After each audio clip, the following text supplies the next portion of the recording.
সাভারে নিখোঁজের 1 বছরেও বেশি সময় পর মিলল এক ব্যক্তির দেহাবশেষ। এক মাদক কারবারির বাড়ির মেঝে খুঁড়ে উদ্ধার হয় তোফাজ্জল হোসেনের কঙ্কাল। সম্প্রতি একটি অপহরণ মামলার তদন্ত করতে গিয়ে নারী হত্যার সাথে সম্পৃক্ততা মেলে মাদক কারবারি স্বপনের। তাকে গ্রেফতারের পর তার দেয়া তথ্যে অভিযান চালালে পাওয়া যায় তোফাজ্জলের দেহাবশেষ। সিলন ফ্যামিলি ব্লেন্ডের কড়ালিকার আর সতেজ সাদের পারফেক্ট ব্লেন্ডে স্বপ্নেরা মেলুক টানা। পুলিশের তালিকায় স্বপন মাদক কারবারি। অপহরণ মামলায় তদন্ত করতে গিয়ে পুলিশ খোঁজ পায় এক নারী হত্যার সাথে তার সম্পৃক্ততা। গত 6 জুন স্বপনের গ্রামের বাড়ির পাশ থেকে মাটি চাপা অবস্থায় উদ্ধার হয় নিখোঁজ সীমার মরদেহ। এরপরই স্বপনকে ধরতে মাঠে নামে পুলিশ। মঙ্গলবার দুপুরে একটি বিদেশি পিস্তল সহ ধামরাই এলাকা থেকে গ্রেফতার হয় স্বপন। ইতিপূর্বে সে কয়েকটি মাদকের মামলা হয়েছে, আমরাও ধরেছি, থানা ধরেছে।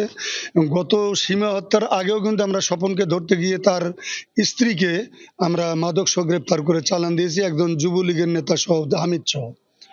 আমাদের ধারণা যে এরই রেস ধরে সে সীমাকে হত্যা করেছে। স্বপনকে প্রাথমিক জিজ্ঞাসাবাদ করে পুলিশ। এরপরই বেরিয়ে আসে চাঞ্চল্যকর আরেক ঘটনা। গেল বছরের এপ্রিলে নিখোঁজ হন সাভারের আনন্দপুর এলাকার বাসিন্দা তোফাজ্জল হোসেন টুনু। পুলিশের কাছে তথ্য ছিল এই ঘটনায় স্বপন জড়িত। জিজ্ঞাসাবাদে দেয়া তথ্য অনুযায়ী স্বপনের আনন্দপুরের দোতলা বাড়িতে অভিযান চালায় পুলিশ। একটি কক্ষের মেঝে খুঁড়ে পাওয়া যায় টুনুর দেহাবশেষ। অনেক সময় ভিতরে মেয়েদের চিৎকার আমরা শুনতাম, মেয়েদের কয়েকদিন টর্চার করতো বিভিন্ন ভাবে। বাবা রে ফাঁসি ডাইরেক্ট, বাবা ফাঁসি, এরকম জানি বাবা মাদক দ্রব্য সম্রাট আর না থাকে। দুটি হত্যা ঘটনার আতঙ্ক ছড়িয়েছে স্থানীয়দের মাঝে। দৃষ্টান্তমূলক শাস্তি চায় ভুক্তভোগী পরিবারগুলো।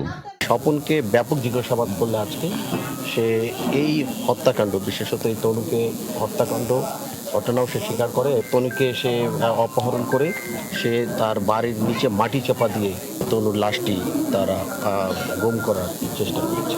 এই স্বপন একজন সিরিয়াল কিলার এবং অত্যন্ত নৃশংস, সে মাদক ব্যবসায়ী। স্বপনের স্ত্রী বর্তমানে মাদকের একটি মামলায় কারাগারে রয়েছে।